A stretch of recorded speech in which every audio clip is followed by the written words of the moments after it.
A bell tolled in the grey dawn, its cracked voice drifting through the mist that clung to the outer walls of the castle like a dying breath. It rang not for prayer, nor for warning. It rang because the old man in the tower no longer remembered how to stop. Each pull of the frayed rope was a ritual, one last heartbeat for a place that had forgotten how to breathe.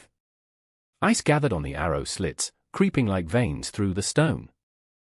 The hinges of the north gate were swollen shut, locked by rust and weather more than by iron. The drawbridge moaned when the wind touched it, groaning under its own weight, raised not in defiance but in desperation. Beyond it, the enemy made no move. No banners flapped, no horns called. Just a slow siege of waiting, of watching, of the quiet certainty that time was the cruelest weapon ever forged. Inside, life had soured. The scent of spiced mead, once poured generously from silver pitchers, was a memory now twisted by the reek of rot. The halls no longer echoed with laughter or the clink of goblets, only the scrape of empty bowls across stone and the rustle of rats, bold and fat, their red eyes glittering in firelight that had dimmed to embers.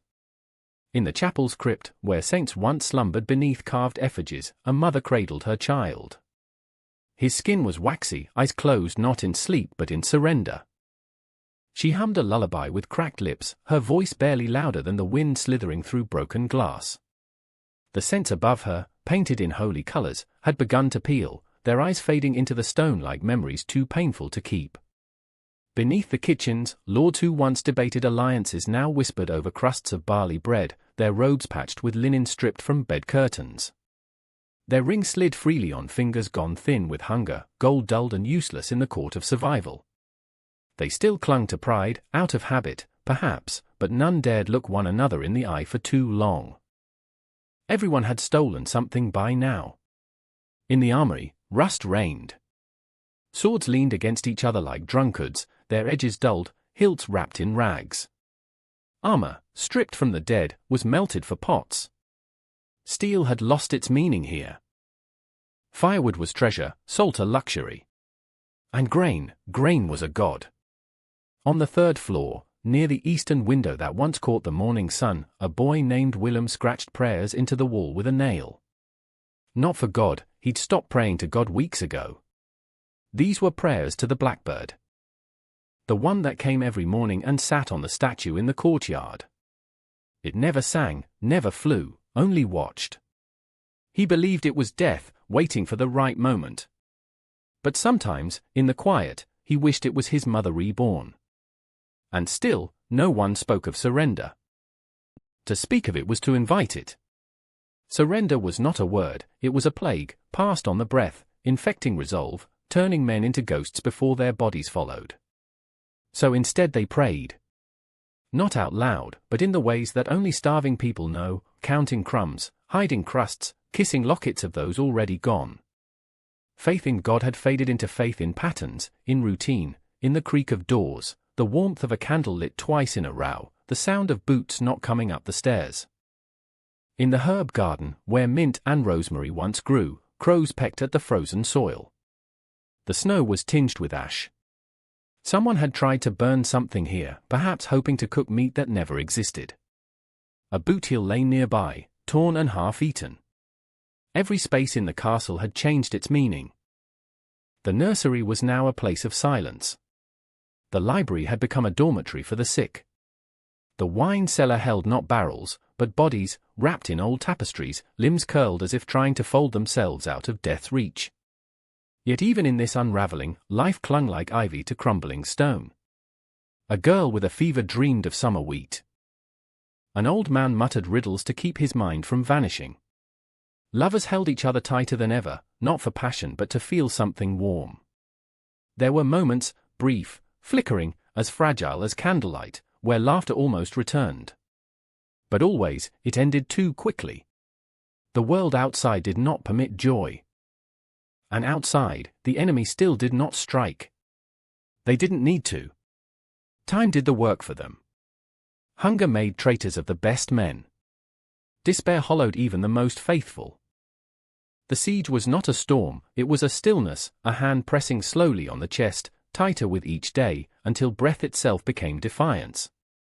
On the 7th night of that week, a child was born beneath the chapel steps.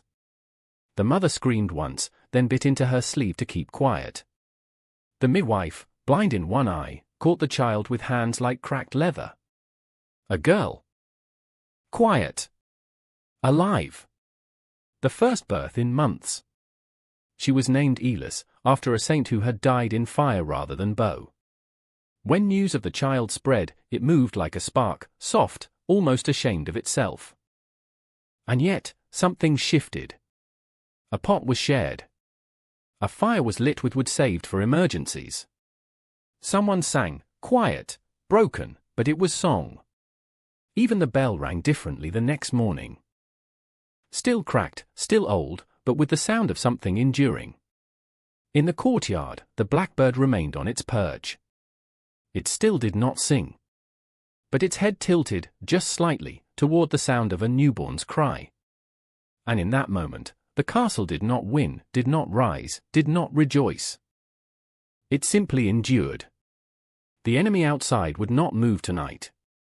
And the people inside would not break, not yet. Beyond the walls, the fog thickened. Far in the trees, a torch flickered, seen only by the boy in the watchtower, who no longer knew if it was real or only the fever of hope. Either way, he did not look away. He watched. And waited. As did we all. Snow fell quietly that morning, not soft like a lullaby, but with the heavy silence of something final. It blanketed the rotted stone of the outer walls, cloaking the decay in a false purity, like a corpse dressed in wedding silk. The castle groaned beneath its weight, not in resistance, but in slow surrender. Its bones, swollen wood, iron chains flecked with orange rot, moaned with each gust of wind, as if the structure itself had begun to grieve. Once mighty towers now sagged beneath frostbitten banners. The colors of old glory faded to gray, stitched memories now indistinguishable from ash. Within, soldiers who had once stood proud in polished mail now trembled beneath leather scraps and rag-stitched wool, more scarecrow than night. Their shields, cracked like old bark, leaned uselessly against the walls. Some stared at their own hands, blinking as if to remember what it felt like to hold a sword with purpose. Others whispered to themselves, not prayers, but apologies, to wives they would never see again, to sons who would never wear their crest. Hunger had hollowed them. It did not come suddenly, it crept, slow and methodical, like ivy climbing the soul. First went the pride. Then the strength. Then the names of the fallen. The kitchens had fallen to silence. No knives clattered on wood, no laughter echoed in the stone hearths. The herbs were long gone, stripped clean from the garden, dried and crumbled into bitter soups. Pigeons vanished, hunted before dawn. Even the rats grew lean and quick. A root cellar once deep with barrels and salted meat now held only a single wooden spoon, and the memory of flavor. The cook fires choked on damp straw and the bones of oxen long gone. Steam rose from pots not because something boiled, but because desperate hands tried again to summon nourishment from things that no longer contained life. In the chapel, children slept beneath altar cloths stiff with old wax. Their breath formed thin clouds that hung in the icy stillness like the final incense of a dying faith. Mothers rocked them, not with stories, but with muttered rosaries, spoken more from habit than hope. The prayers no longer asked for deliverance. They asked only for another morning. The priest had grown skeletal, his once rosy cheeks sunk deep, eyes ringed with shadow. He warmed his fingers over a fire built from sacred scrolls, pages curling into flame with the names of saints who never came. As the Latin melted into smoke, he whispered apologies, not to God, but to the words themselves. In the western tower, Lady Aveline sat with her quill, though the ink had grown thin and reluctant in the cold. Her fingers trembled, not from fear, but from frost, her knuckles raw where the skin had split. Once she had written sonnets to her husband in war. Now her journal bore only records, who had died, who had vanished, who had stolen bread, and who had forgiven them. The parchment smelled of mildew and candle wax. It rustled like old leaves in a storm when turned. Outside her window, the enemy's banners hung still, unmoving. No movement. No sound. Yet every morning, another face disappeared. Not from violence, but from the long and merciless forgetting. And in the deepest cellar, someone sang. Not in joy. Not in rebellion. They sang because the silence had grown too thick to bear. The voice was low and cracked, weaving through the cracks in the stone like smoke from a dying torch. It wound through stairwells and rafters, passing between the rooms of sleepers and watchers, floating between ribs and regrets. A lullaby, old and worn, once sung to children beside hearths that no longer existed. Now it was a dirge. A song not for the living, nor for the dead, but for those trapped in between. It reached the ears of the blacksmith, who had long since stopped hammering. He sat in the forge beside cold coals, running calloused fingers over a blade dulled by neglect. The tune stirred something in him, some memory of a cradle, a promise, a morning before iron and blood. He did not weep, but he did not move for a long time. The song passed the chapel walls, sliding beneath the pews and into the ears of a girl who had not spoken in 3 days. She stirred, slightly, and opened one eye.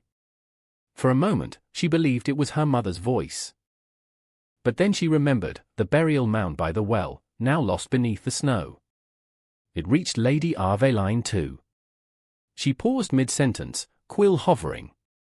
A word trembled on the edge of ink, unfinished. She closed her eyes and listened. Not to the words, but to the shape of them. As if the melody itself held warmth, or a kind of mercy not found in scripture or stone. The voice faltered once, then rose again, stronger. It was not a beautiful song. It had no perfect pitch, no trained cadence. But it had truth. It carried a rawness that the cold could not freeze and the hunger could not silence. It reminded them all that they were still human. That they still possessed voices. And breath. And the enemy outside, still they did not move. No arrows flew. No war horn shattered the dawn. Only silence. The siege was not war. It was waiting. Watching. With time as the blade. In the stables, the last surviving horse collapsed that afternoon. Too thin, too tired. The stable boy, no more than 10, sat beside its body, stroking the neck as its breath slowed. He did not cry. But later, when he heard the song, he hummed along. Quietly. Between sobs. That night, a candle was lit in every window. Not by command. Not by custom. It simply happened. One by one, hands found wicks and flame. Small lights blinking against the dark, like stars in defiance of the void. No message was written. No words were shared. But across the castle, something shifted. Not salvation. But stillness with meaning. For one night, they allowed themselves to listen. To remember that even beneath stone and snow, something could still rise. A voice. A breath. A flicker. The next morning came grey and cold. But not as empty. Lady Arveline wrote a new name in her journal, the voice beneath the stone. She underlined it twice. Outside, the wind howled less like a threat and more like a companion. And far in the east tower, a girl took up the song. Not to drown the silence, but to join it. They did not yet know what waited in the days ahead. Hunger would return. Betrayal would find its way into the gates. And stillness, once broken, would invite the noise of war again. But for this moment, there was a lull. And a lullaby. The first snowfall crept in like guilt. Not loud, not sudden. Just there, dusting the altar, the stone floors, the dying. It slid through shattered glass and cracked mortar, soft as breath, quiet as regret. It coated the chapel pews in white, settling on the shoulders of those who had long since stopped praying. It was the 4th month of siege. There were no more warnings from the walls. No horns. No alarms. Just the muffled hush of snow burying the forgotten. The rats had stopped running. They were hunted. Cooked in silence. Picked clean and remembered like feasts. The wells had soured, turned thick, black with rot, a slow poison drunk with closed eyes. And the bread, when it surfaced, bore the bloom of mold like a curse scrawled by God himself, green, wet, defiant. In the guardhouse, Sir Emeric sat beside a hearth that hadn't known flame in 9 nights. His blade, the same steel that once drew blood at the ford of Malden Hill, scraped softly against a whetstone. Not for use. Just for memory. His movements were mechanical, a ritual to remember who he used to be. Beside his boots, armor rusted like autumn leaves. It had been boiled once, the iron shell he wore when his men still cheered his name. Now it was cookware. It held soup made from bark and bone and hope boiled to vapors. He could still hear them, sometimes. The squires. Their laughter bouncing off stone, young voices chasing echoes down corridors now silent. All dead. Wrapped in burlap, buried in lime, packed beneath the keeping graves too shallow for winter. No one spoke of them anymore. In the western tower, a girl named Isilde sat beside a frozen window and drew stars in the frost. Stars she hadn't seen in weeks. Stars she barely believed in. Birds followed. Horses. Faces. All scratched with the tip of a fingernail. Her world had shrunk to that pane of glass. Her father, once a steward, now a hollow man, counted the last of the dried peas. 1. 2. 3. In a cracked clay bowl whose glaze had long since peeled. They ate in silence. Antler spoons. Chapped hands. Blackened lips. The frost had bitten deep, but deeper still was the gnawing in their stomachs. In the courtyard, the snow fell on empty pikes. No one stood guard. There was nothing left to guard. The road outside was dead. The road inside was worse. Messengers never returned. Pigeons vanished. Letters were burned to warm hands for seconds at a time. Their wax seals popped like blisters in the fire. No one read them anymore. No one wrote. The castle was not besieged. It was entombed. Even the ravens had stopped circling. And when the ravens abandon you, you start to wonder what they know that you don't. But on the edge of sleep, always, someone whispered. The voice was never the same. Sometimes it was a mother's. Sometimes a friend's. Once, even a priest's. It came in the half-moment before dreams, that fragile seam between waking and forgetting. A promise. A prophecy. A lie? Spring will come. They are coming. You will be saved. Hold on. And it was enough.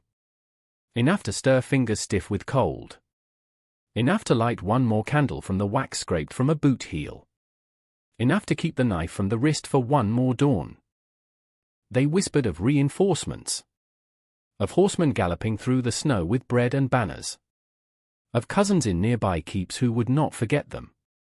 Of mercy. They whispered of spring. And spring, though no one said it aloud, had become God. Sir Emeric whispered too, though only to himself. Hold the gate, he would murmur before sleep. Just a little longer. He no longer knew if he meant days. Or hours. Or the span of a single heartbeat. Below the chapel, in the root cellar where carrots once slept in soil and dark, a girl was born. Her mother died before naming her. The midwife wrapped the child in wool torn from the bishop's vestments. No one protested. The bishop had frozen to death weeks ago, arms curled around an empty reliquary. The baby cried once. A single breath of life. A sound so sharp and sudden it made 3 men weep. No one remembered the last time they'd heard a child. They named her Branna. It meant flame. A candle was lit in her honor. The last one. Its wax was pooled with salt to make it last. They placed it beside the chapel altar, in the bowl where offerings once clinked like blessings. Now it flickered beside bones and broken rosaries. But the light, it danced. It shivered against the stained glass, casting red and gold across the stone. And for a moment, the faces of the saints glowed again. Their eyes, long since dulled by dust, seemed to shimmer. watching, waiting.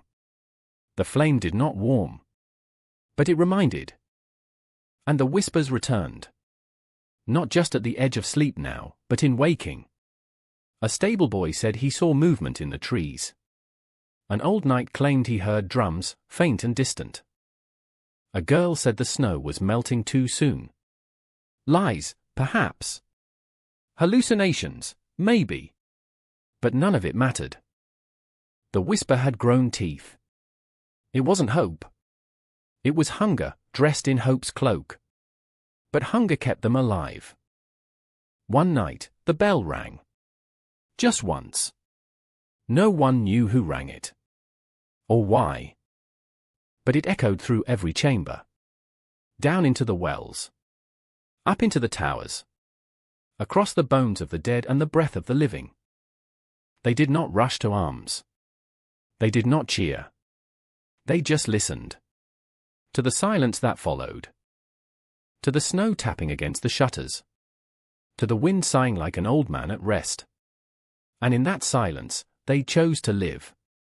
Just one more night. Sir Emric wrapped his rusted armor in a wool blanket. Isil drew one more bird on the frost. Branna slept. The candle flickered. The castle breathed. And somewhere, beyond the wood, a wolf howled. Not at the moon. But for the dying. And the dying howled back. The wind moaned through the arrow slits like a dying hymn, carrying with it the scent of rot and snow. It curled around the corpses slumped by the gatehouse, guards who had not moved in days, and slid beneath the furs of the living like a thief stealing warmth. Somewhere, a door creaked endlessly, caught on a hinge too rusted to close. The castle had become a wound that would not heal, festering in the dead season. The stones, once warm with laughter and light, now sweated with decay. Walls meant to protect had become tombs. Rats had learned the rhythm of the dying, where to scavenge, when to flee. Even they seemed hesitant now. Once, these halls rang with the clang of feasts and steel. Now they echoed with coughs and quiet sobbing. The queen's embroidery frame lay untouched, dust thick on its threads. A goblet, once filled with honeyed wine, sat frozen to a table in the solar. The wine inside had turned to ice, splitting the silver from within. No one lit the hearth anymore. Firewood was gone. The orchard was a graveyard of frost-bitten roots. The pantry shelves held only shadows, and hope was rationed more strictly than bread. Mice had long since been hunted to extinction within the keep. Some whispered of boiling leather. Others whispered of worse. Sir Alaric no longer wore his crest. He had sewn shut the colours of his house beneath his cloak, not out of shame but superstition. Too many had died wearing pride. The colours now bled beneath the thread like old wounds, hidden but never healed. He patrolled the ramparts barefoot, not for duty, but to feel something through the numb. His skin cracked where it touched the stone, each step a prayer to pain, to reminder, to survival. Below, in the oubliette, a man still screamed through the gag stuffed in his mouth. A spy, they said, or maybe just a thief.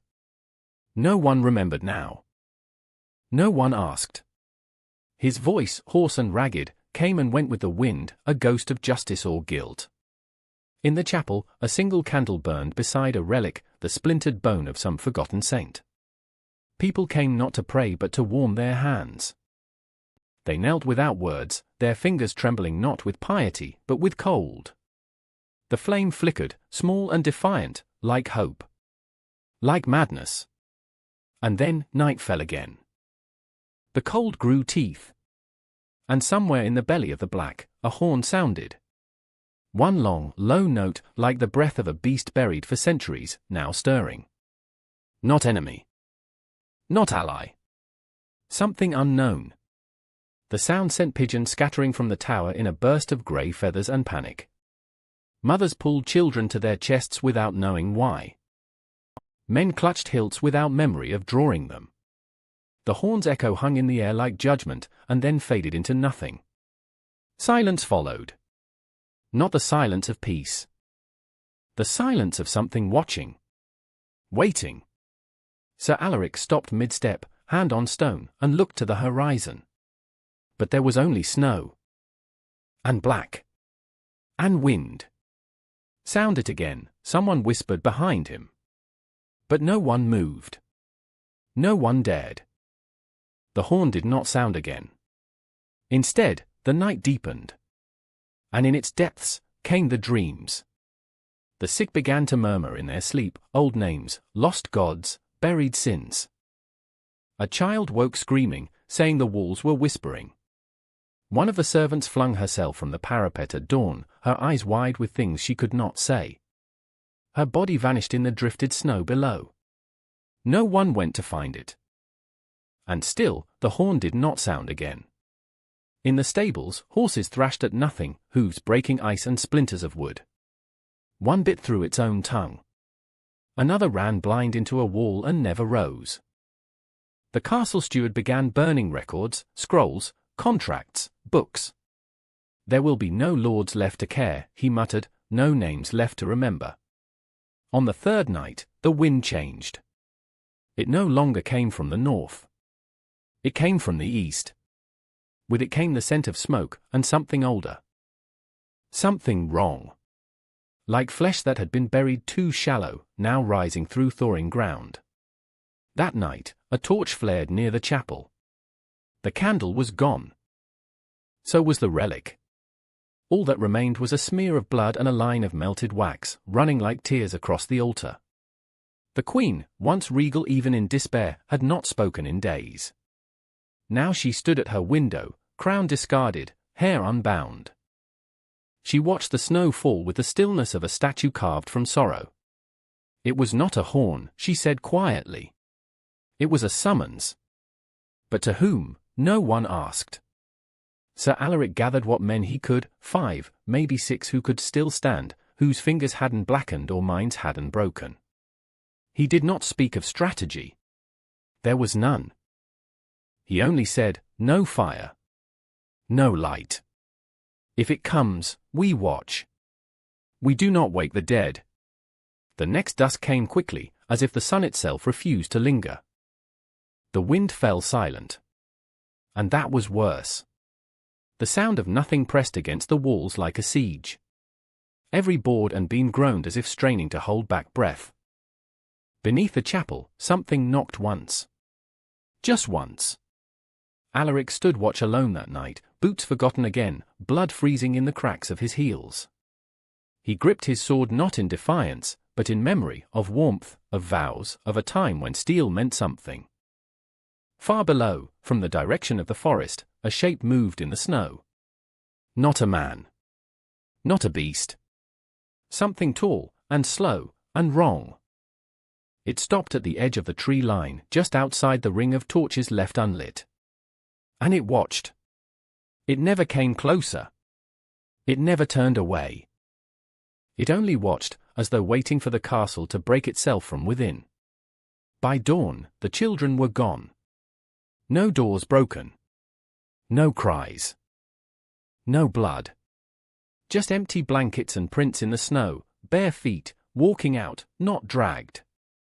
The mothers screamed until their throats bled. Then the horn sounded again. But this time, closer. So close it shook the banners loose from their rotting poles and sent ice from the ramparts crashing down like pieces of heaven weeping. And with it came a silence so complete, it rang in the bones. The castle had become a mouth, open, breathless, waiting to speak its last word. Somewhere deep within, the chapel door creaked one final time. And the last candle guttered out.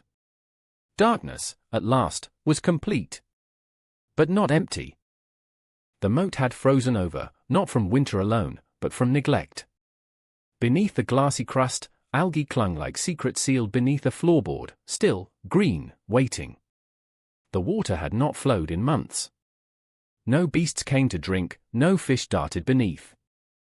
It was a mirror for the dying sky above, cracked and clouded, as if even the gods refused to look down upon this place anymore. The drawbridge sagged on its chains, swollen with damp and time. It groaned under its own weight, a tired mouth stuck open in mid-scream. Yet somehow, it still held. A splintering promise of defiance. But no one crossed it now, not friend, not foe. The world had withdrawn. And inside the walls, the realm had folded in on itself, shriveling like fruit left too long on the vine. It was not the siege that crushed them. It was the silence that came after. The siege had ended, or perhaps forgotten them. But the suffering had not. It had roots now, deep, strangling, unseen. Inside the keep, the air clung to the skin, heavy with salted meat gone bad and the cold grease of damp stone. Men who once bathed in rose water now reeked of rotten rust. Skin festered beneath armor never removed. Nails turned black, eyes sunken. The firelight flickered off bodies no longer certain of life. What fire still burned gave more smoke than heat. Flames gnawed on broken furniture, shattered shields, even the carved backs of ancestral chairs. Heritage devoured to delay death another day.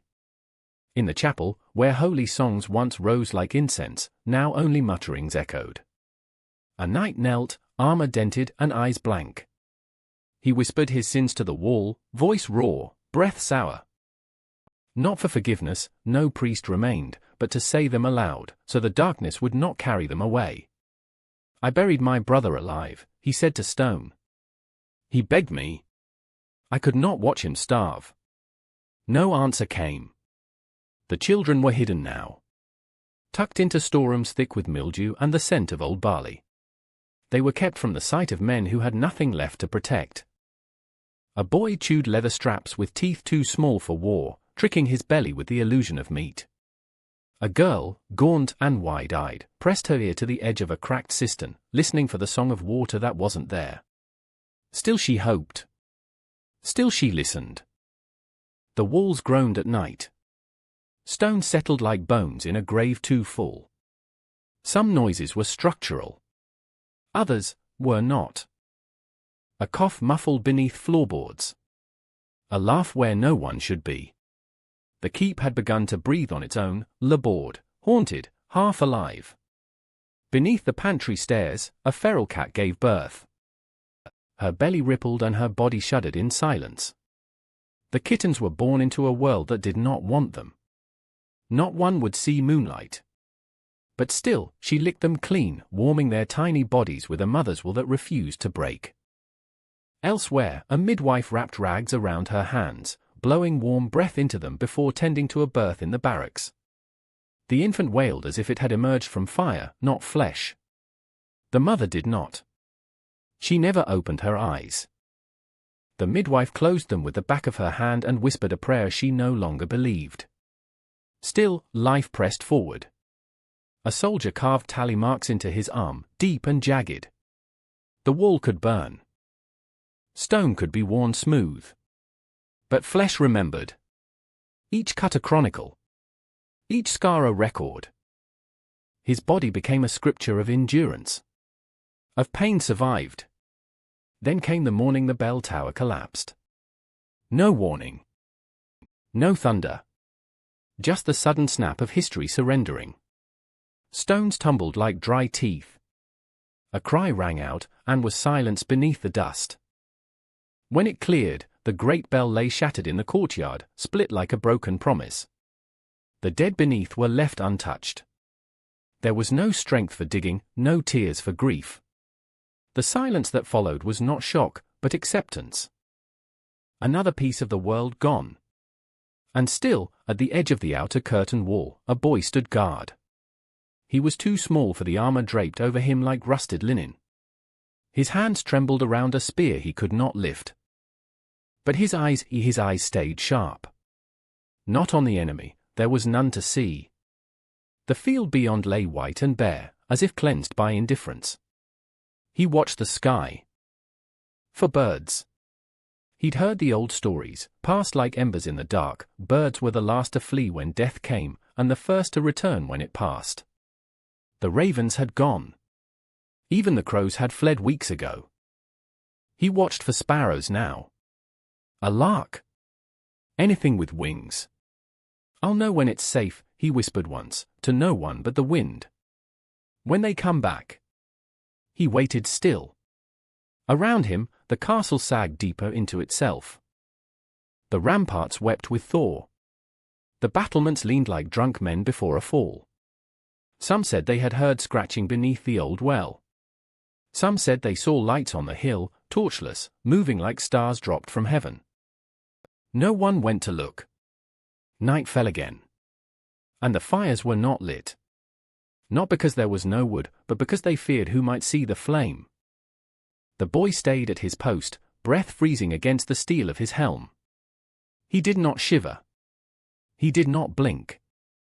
He stared at the place where sky met earth, searching for wings. For return. For resurrection. And somewhere behind him, far below the stones, something stirred. Not a cry. Not a voice. But the slow sound of chains being pulled upward. The boy did not hear. But the birds did. Far in the east, beyond the river, beyond the ashwood and the bones of old warfields, a black shape wheeled through the air, a raven, alone. It circled once. Twice. Then turned toward the castle. And flew. The first thing to go was the laughter. It vanished quietly, like a candle snuffed by breath, sudden, but somehow expected. One day the halls rang with it, echoing through the rafters like silver bells. The next, it was gone, leaving a hush so profound even the wind dared not stir too loud. And then, the music followed. Harps silence mid-chord.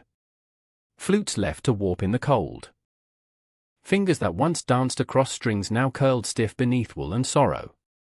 By the third month of siege, even the echoes had begun to die. The great hall, once carved with the glory of 100 ancestors, stood hollow and grey. Dust floated like ash in the morning light, each mote a drifting memory of feasts, of fire, of a time when stories were told and songs were sung not to survive, but to celebrate. Now, only the occasional flutter of a trapped pigeon disturbed the stillness, its wings flapping desperately against the beams before falling quiet once more. Snow crept through the cracks in the roof. It gathered in drifts along the base of the ancestral chairs, white shrouds for ghosts who no longer walked these stones. The hearth was long dead. Cold ruled now. Cold, and silence. The castle's heart was failing. The chapel altar, once the sanctum of divine hope, had been stripped bare. The gold chalices were melted down, poured into crude blades wielded by trembling hands. The crucifix lay in pieces, burnt in desperation to warm a pot of snow barely enough to boil.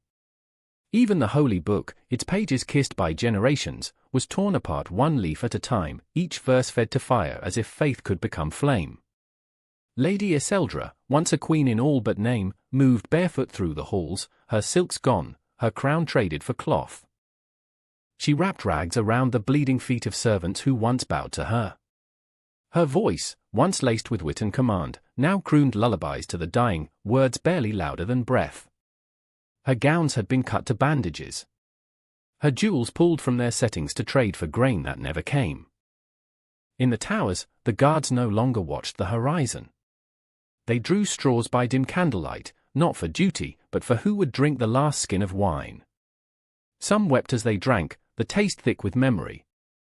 Others raised their cups and sang, voices trembling, broken. No one cheered. Below, in the black bowels of the keep, an old storeroom was pried open. Its hinges screamed after years of stillness. Inside, shelves lined with jars of pickled eels, once delicacies of another generation. The lids rusted, the contents blackened with mold. Still, they were eaten. Chewed with closed eyes and swallowed without thanks. Hunger makes no room for pride. The children no longer cried. Crying wasted strength. Their cheeks were hollow. Their hands, too still. They played no games, whispered no tales. They simply waited, curled like autumn leaves before the frost. Even the dogs had stopped barking, curled in stone corners like old shoes, forgotten, cracked, silent. And then came the raven. One morning, as the frost silvered the battlements and the sun rose without warmth, it landed on the northern wall. Alone. Its feathers rimmed with ice, beak silent, eyes black as pitch. It did not caw. It did not blink. It only watched. Some say the raven is death's herald. Others say it is death itself, come to measure the final breath. No one tried to scare it off. No one dared. They simply stood, gaunt and still, and watched it back, hollow-eyed, unblinking, as though looking in a mirror. The raven did not move.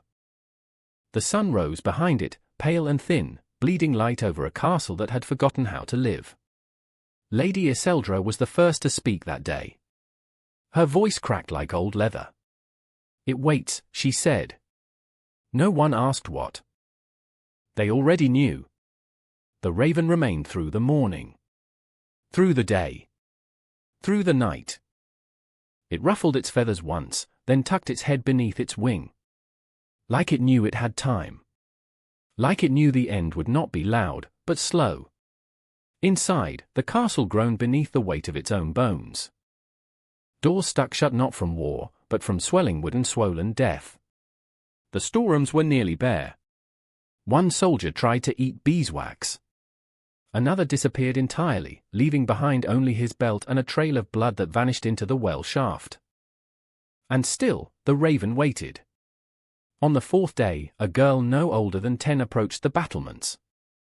No one stopped her. Her dress was threadbare, her feet wrapped in twine. She stood beneath the bird and held out a crust of blackened bread. The raven did not flinch. Did not feed. It only looked at her. And then, for the first time, it blinked. The girl left the bread and walked away. That night, the sky cracked open with frost. The wind howled as if in mourning. Somewhere beneath the floorboards, the last of the firewood turned to ash. And yet, in the shadows of the kitchen, a flame flickered. Tiny. Defiant. Fed not by logs, but by strips of tapestry, parchment, splinters of old hope. A midwife warmed her hands over it. A babe had been born. Small, premature, its cry barely a whisper. But it lived. For now. In that moment, beneath stone and shadow, something stirred not in fear, but in memory. A breath. A beginning. At dawn, the raven was gone. In its place, a single black feather floated in the air, spinning slowly, weightless in the morning chill. The sun rose higher that day. Not warmer. Not brighter. But longer. It lingered. And somewhere in the distance, faint, so faint it could have been imagined, a bell rang. Not from this castle. But from beyond the trees. Beyond the dead fields. From another place, where fire still burned and voices still sang. Lady Iseldra turned her head toward the sound. Her eyes, red and raw, blinked once against the light. And for the first time in weeks, she whispered, "Listen." Not to the silence, but to the world, waking. And beyond the broken walls, somewhere deep in the snow-choked forest, footsteps began to rise. Dawn broke, but no one stirred. The sun rose like an intruder, spilling light into a world that had forgotten what warmth meant. It cast golden fingers across stone that did not want to be seen, stone crusted with soot and memory, cracked with the weight of too many winters and too much grief. The light touched faces too hollow for mourning, too familiar with the dark. It gleamed off rusted helms that had not seen battle, only time. Smoke lingered low, soaked deep into the ribs of the keep like regret into skin. It clung to the arches and beams, soaked in by centuries of fire and fear. It smelled of sorrow. Of damp wool, and meat turned sour. In the corner of what had once been the armory, a man sat hunched, his fingers trembling as they parted lice from his tunic. He shivered despite the thick furs piled around him. The hearth beside him was black, filled with ash and broken iron. He was not a beggar. Once, he had worn armor polished to mirror sheen. He had a name then. Now, he had only the habit of surviving. Outside, the courtyard had become a market of ruin. Melted snow turned the mud to sickness, slick with animal waste and old blood. The place where banners once hung for tournament now stank of trade. Not for gold. Gold meant nothing here. A ladle of weak broth was worth a ribbon. A candle stub could fetch a boot sole. Dried horsehide, gnawed at until soft enough to swallow, was bartered like silk. One night, hollow-eyed and silent, passed his family's signet ring into a waiting palm. No ceremony. No farewell. Just metal into skin.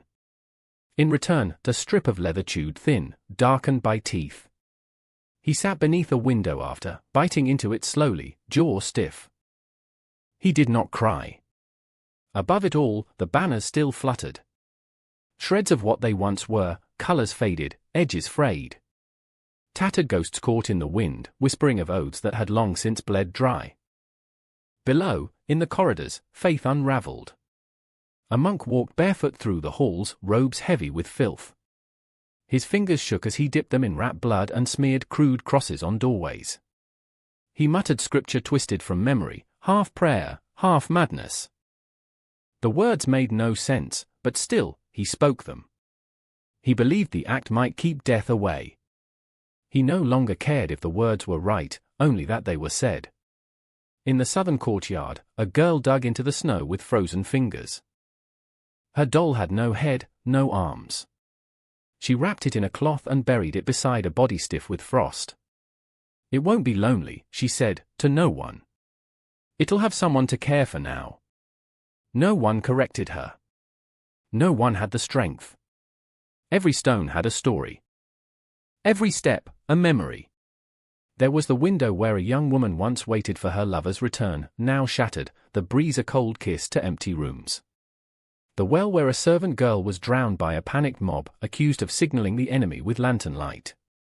The great hall, where laughter had died mid-song on the night the grain ran out, and a lord choked on a chicken bone he refused to share. Now, only breathing marked the living. Slow. Labored. Deliberate. They breathed as if each inhale might be the last gift the world offered. And then came sunset. The sky burned in colors too beautiful for such a place, amber and crimson streaks that danced across the snow like fire. But there was no awe. No one watched the sky. They had forgotten how to look up. And then, a horn. One single note. Long drawn. Distant. From beyond the trees. It was not a war horn. Not quite. It did not carry the rhythm of assault or the shape of warning. It was something else. A merchant, maybe. A madman. A soul who had not yet learned the rules of silence. The sound passed through the castle like a breath through bone. No one moved to the gate. No one dared. Not after the last time. They had learned what silence meant. Starvation. Sickness. Dying with dignity, or something close to it. But they had also learned what noise could bring, raiders disguised as pilgrims. Screams through the keyholes. Fire that smelled of fat. So the gate stayed shut. The horn faded, swallowed by the forest. And the castle resumed its waiting. In the chapel, the stone walls wept with condensation, and the cracked statue of Saint Elidora leaned slightly to one side, as though bowing to something that had yet to arrive.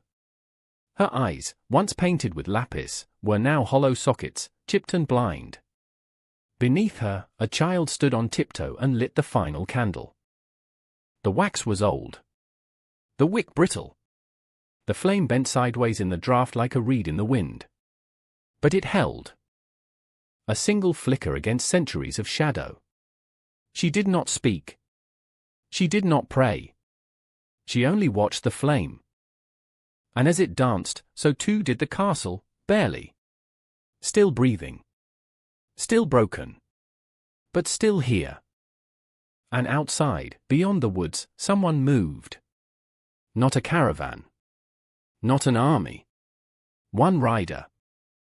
Hooded. Cloaked. Silent. Carrying something wrapped in cloth.